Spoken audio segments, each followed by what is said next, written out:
Assalamualaikum warahmatullahi wabarakatuh.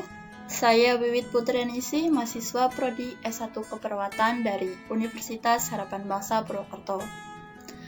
Saya di sini akan menyampaikan pendidikan kesehatan mengenai pencegahan tersier pada penyakit diabetes mellitus. Langsung saja ya. Jadi yang pertama, apa itu diabetes mellitus?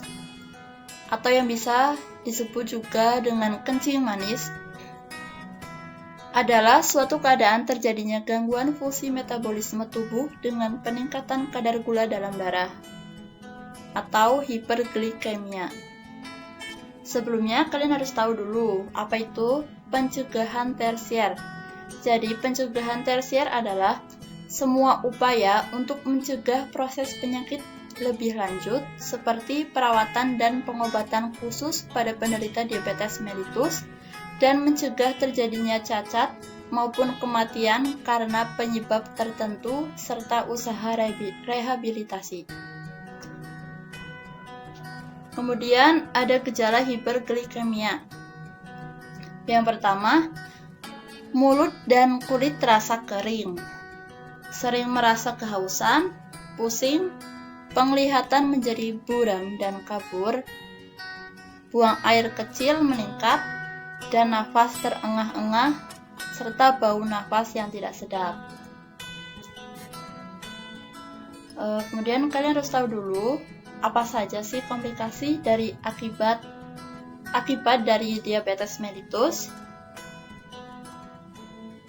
yaitu komplikasi termasuk serangan jantung dan stroke.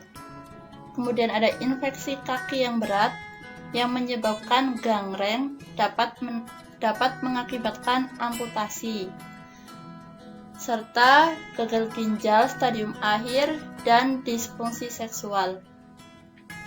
Setelah 10-15 tahun dari waktu terdiagnosis, prevalensi semua komplikasi diabetes meningkat dengan tajam. Selanjutnya, tips hidup sehat bagi penyandang diabetes. Yang pertama, selalu mengonsumsi makanan dengan pola gizi seimbang menggunakan prinsip piring makan model T.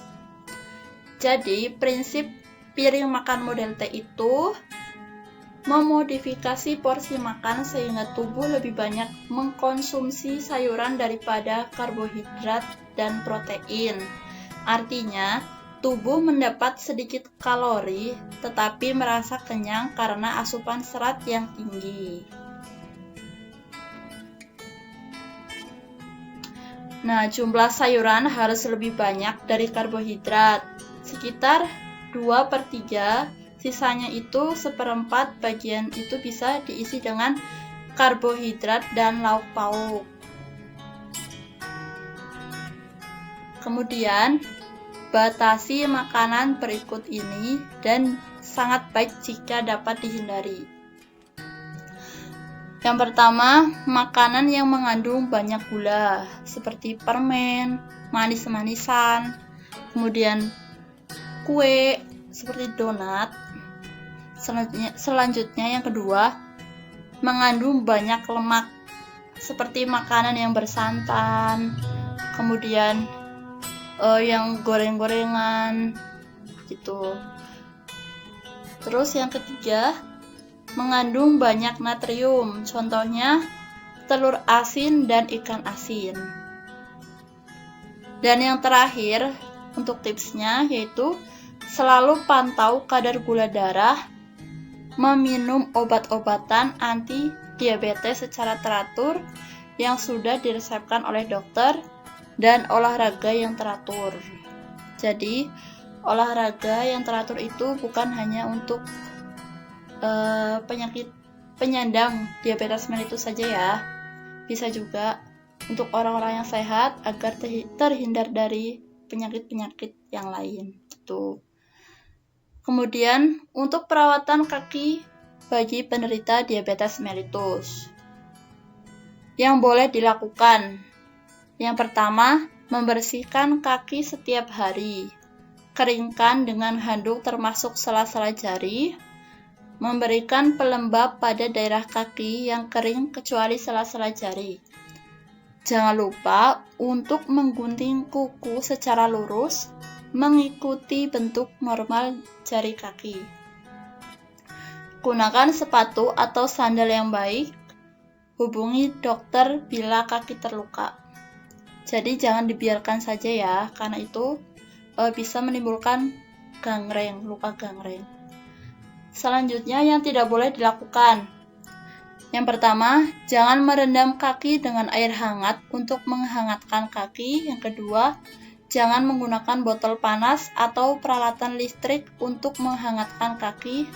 Yang ketiga, jangan menggunakan batu atau silet untuk mengurangi kapalan. Yang keempat, jangan menggunakan sepatu atau kaos kaki yang sempit. Yang kelima, jangan menggunakan obat-obatan tanpa anjuran dokter untuk menghilangkan mata ikan.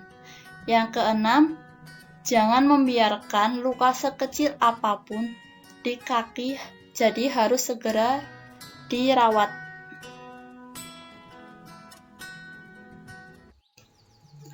Baiklah, untuk penyampaian pendidikan kesehatan mengenai pencegahan tersier pada penyakit diabetes mellitus cukup sampai di sini. Apabila ada kesalahan tutur kata, saya ucapkan mohon maaf dan terima kasih. Wassalamualaikum warahmatullahi wabarakatuh.